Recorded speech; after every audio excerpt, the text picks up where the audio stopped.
All right, we're here with USCB women's soccer head coach Jay Harris. So, kind of a unique situation with the soccer season this year. You get to play in both the fall and the spring with games counting in the spring season. What's the kind of mentality that you have to think for yourself as well as the girls? Exciting. This is probably something that college coaches across the country have wanted for years to be able to play, two semesters over the course of a year. It's unfortunate, with everything that's happened, that it's worked out the way it has because of a pandemic. But we're working with it, and we're excited for the spring season. It's for the ladies to have something to work towards that means something. Over the Christmas break, it gives them encouragement to do a little more and coming in. It's impetus just to know you have something that in April to work towards. So it's just extremely exciting. Let's talk about that a little bit. It's kind of a unique situation where the Sun Conference tournament's already been played, and we can kind of talk a little bit more about that. But now you're fighting for the NAIA Tournament. Now you kind of have to boost that resume because of that tournament already being played. A lot of good opponents. Again, that mindset, it has to be like every game matters at this point, game by game, win by win, result by result. That mentality has to change. Can you talk a little bit about that? Like you said, over the break, we're still fighting for something, but at the same time, it's not like, oh, our season's over. Yeah, obviously. I mean, when the tournament ends, usually you've got 7, 8 months until you're back, and it's a long time to wait. Even if you've done well, you just want to play more. But especially if you feel like you haven't fulfilled the potential of what you could have done, to be able to play again is great.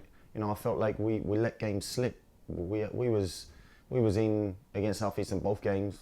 Should have won one easy, and the other one we was in. Either team can win, and we let a couple of games slip where we was the better team, but didn't capitalize on our chances. So we have an opportunity to, you can't correct what's already done, but you can improve on the mistakes that you've made. So, we just got to forge ahead and look at this spring as the opportunity that it is, take each game as it comes. And if we do what we're capable of and do well with the schedule we have, we can make the national tournament, especially because of the losses we have, 4 of them to the top 5, in the top 5 ranking. It's not too bad, and we're competing. So voters look favourably at the fact that we're competing with teams. We just got to get over the hump and get one of those wins. So let's talk about competing with those teams. The Sun Conference was really strong with Kaiser and Southeastern, just to name 2 of the teams that were playing this fall. Started with a Sun Conference tournament double overtime victory with St. Thomas, Mari Calvatin with a double overtime victory, golden goal, and then having the resiliency to go and travel to Southeastern after that home game. Can you kind of recap that Sun Conference tournament and then also kind of being shorthanded with a couple of players missing in that semifinal? The conference was a great first game, obviously. We had played St. Thomas earlier in the year, beat them 1-0, tight game, probably could have gone either way. And quite frankly, the quarterfinal could have gone either way against them too.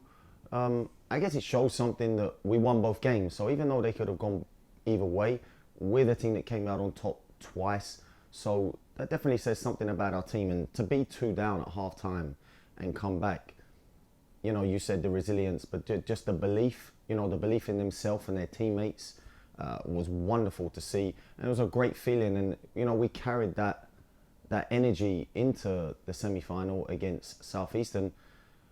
And again, I was quite confident we was gonna make it happen. But we missed those good chances, and they capitalized on theirs. But it was a tight game. It's 1-0. We're right there. It's just, it's a tipping board. We just gotta capitalize and get over the hump. But it was a great, tournament for us. To finish the season that way in the fall, especially when we dropped a couple of games against Ave and Weber when we was the better team. It was important for us to finish strong. So let's talk about that. Now that you finished that strong fall semester, that month and a half of training is it's not different for these girls, and to come back into the spring with some scrimmages coming into the spring, but now the games matter. How did that training regimen from a coaching perspective when they leave from Thanksgiving break and come back in mid-January change, or did it change? Not really.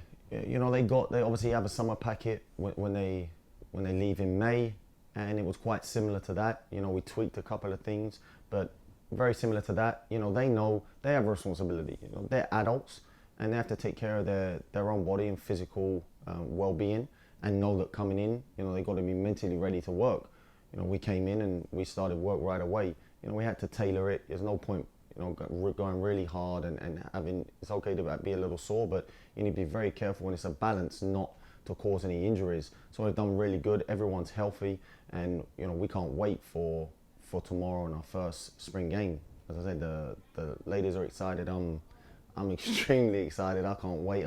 I love this, and going down there playing 2 games is like I said, it's more than exciting. Let's talk about those 2 games, both against Florida College. Kind of a unique situation where you get to play 2 teams back to back with the day of rest, but then you also talk about that balance. How challenging can it be? You're going down on Thursday at 7 p.m. kickoff on Thursday, and then Saturday a day off, and then Saturday at 11 a.m. kickoff. The fact that they've been off for those month and a half, but they've been training, and now they 2-3 weeks coming back and being with the team. You said they're healthy, they're balanced, and that's a positive sign. But then you go down and play 2 games in 3 days. Talk about that aspect as well. I thought I would do it like baseball or softball, do some double headers. Give us a day break though. We have a squad, and I want to get some rotation in. So I don't want 11 players to get 90 minutes. I want us to be able to rotate a little bit. But if you're looking at it in the course of how much energy you're exerting, if we can rotate a little bit, it's really 2 hard sessions. It's a game, so it's a little more draining.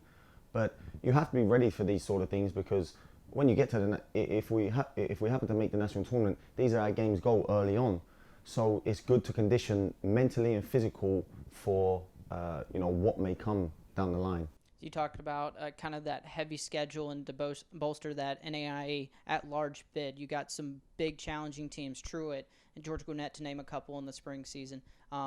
Talk about that scheduling perspective and that mindset that you had for the spring. We obviously have a strong conference already, so I don't want to put so many ranked teams on the schedule, but I definitely want to put teams on there that are where we want to be, because I believe we can compete with them, and I believe we can beat them. So we've got University of Cumberland from Kentucky. I think they're number 17, and then we got Truett, who are undefeated, won their conference for the 2nd or 3rd time in a row, and Gwinnett, last game of the year, the last competitive game of the year. University of Cumberland is the first one on February 6th. I've spaced them out a little bit. We got University of Cumberland's February 6th, Truett on the 20th of March, and April 3rd is Gwinnett. So we got games between. We can, it could go amazingly well. I'm just looking for us to compete. How the game goes, you never know. In tight games, good teams, it can go either way. The same like Southeastern. Unfortunately, we're on the losing side of that, but we're right there. So, it's important we take care of the other games.